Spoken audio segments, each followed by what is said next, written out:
Идва и казвам, да ти сега там отиваш с Пеевски в правна комисия и така нататък.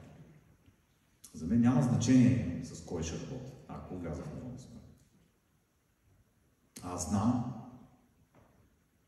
какво означава лошо законодателство и добро законодателство.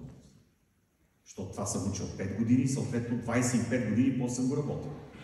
И мога да преценя дали един закон ще работи добре или няма да работи добре.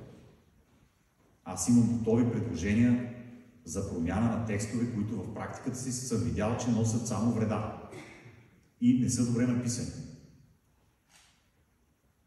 Те са предимно от последните 15 години, защото преди това ви казах, юристите бяха топ. Сега напротив, сега са трагедия. Да, аз може да съм сам, но ще има поне един човек, който да разбира от правото.